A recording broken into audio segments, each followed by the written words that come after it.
It is extremely difficult. I think it's even more difficult when you're a teenager because all these people are saying you're just a teenager, you can't be an alcoholic,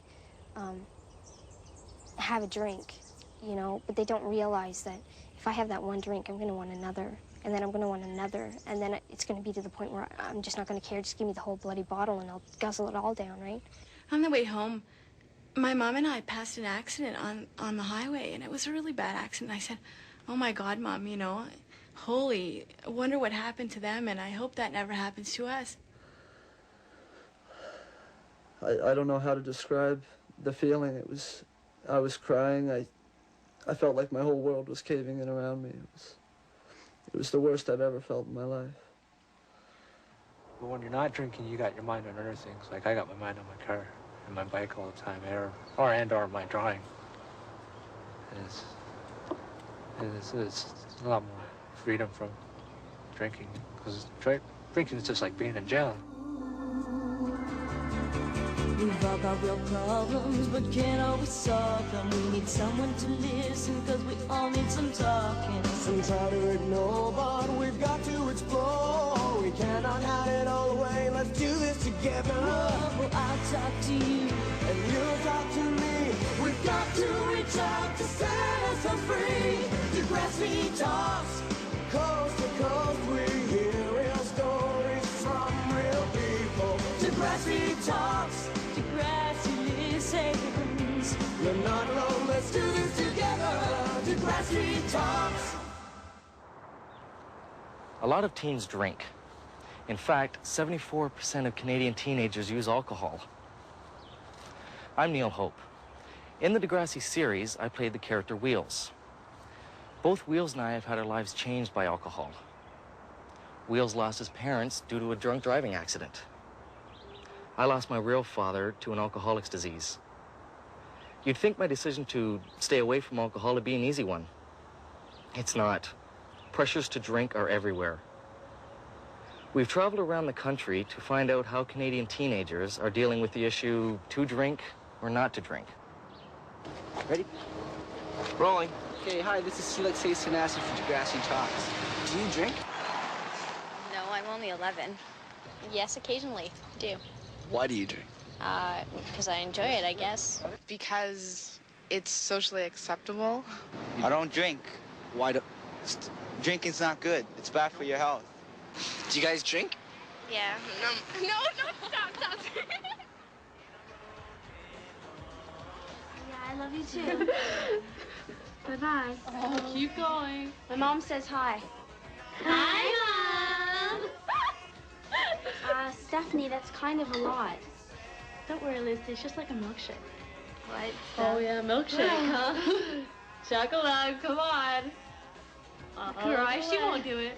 Some people drink to get with the group, parties. If you drink, you're gonna be with us, cool. Drinking's not cool. Drinking's stupid. Well, when all my other friends are drinking and they invite me, I go along with it. Once you have a couple and you feel more confident. Teresa lives on a farm with her father and stepmom. Teresa is an alcoholic. I started drinking because I didn't like myself. I felt that nobody liked me, that I felt very unloved. I felt responsible for everybody else's problems. And alcohol gave me a false sense of confidence, that I could take on the whole world, that everything was fine, my family was great, nothing was wrong, I could be friendly, and alcohol just, I thought it made me feel good. I thought that nothing else could make me feel that way but alcohol. How old were you when you started drinking? When I started to drink, I was 12 years old. Why do you guys think teenagers drink? To get away from their depression, from their problems.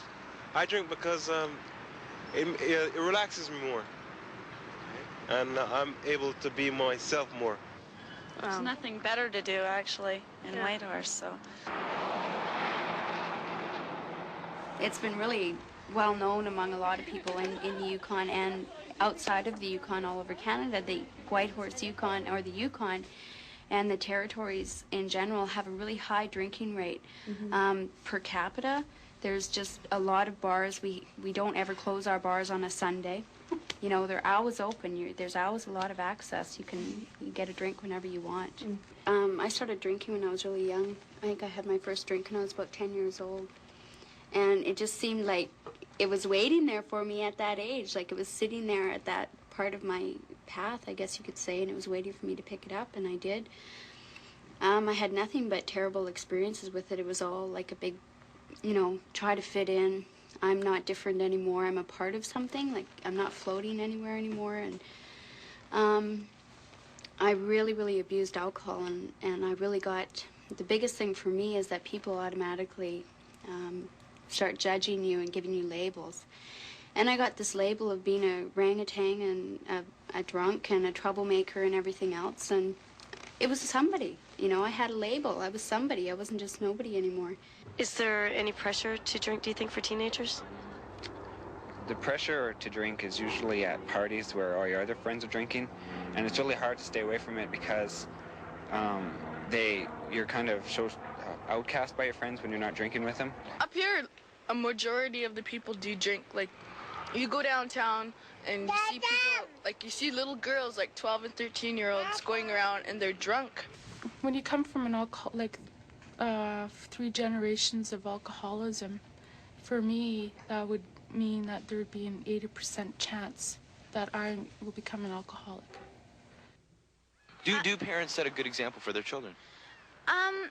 I think in most cases they do. I mean, I've heard of many cases when kids say, well, you do it, so it's okay. But that's not really so. I think what parents do is really their business, because they're adults. My mother drank quite a bit. She had a problem with it. And when my dad left, I felt that I had to be more responsible. I had to be perfect. I became quite a perfectionist, too. Mom, I made it. I made the team. Mom.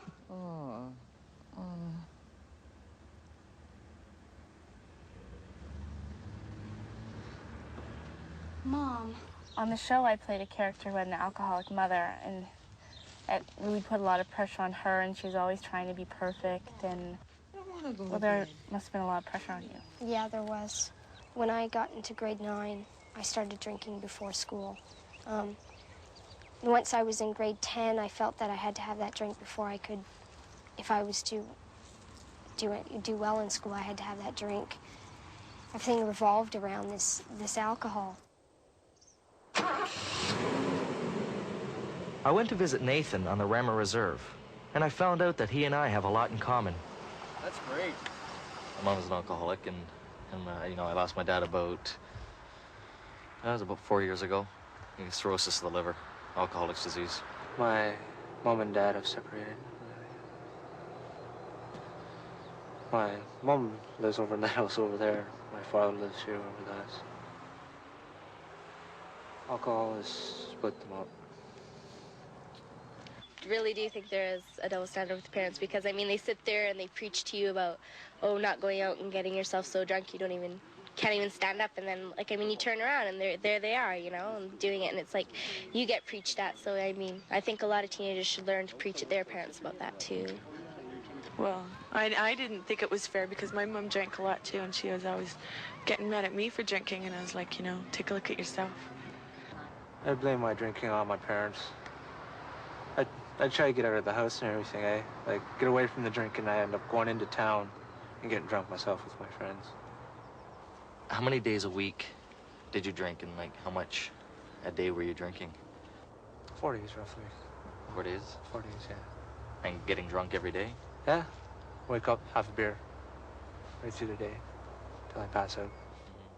What are the side effects of drinking? In the morning you feel like hell, and you just do really dumb things that you sometimes regret later. It'll make you drunk and it can ruin your brain. But I don't mind what happens to you when you drink. I kind of like it.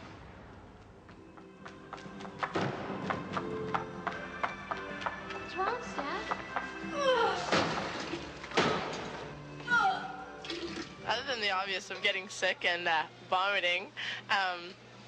Slurred speech, you could pass out.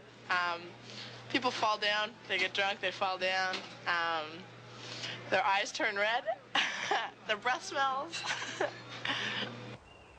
When I went into rehab, my finger dexterity was not very good. You had to have a physical examination by a doctor once you first went in, and she told me to take off my shirt, and it took me like a minute and a half to get each button undone.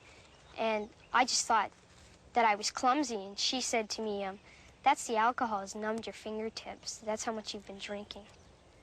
Okay, my sister was drunk one night. She was walking home. She fell into, I guess she fell into a van.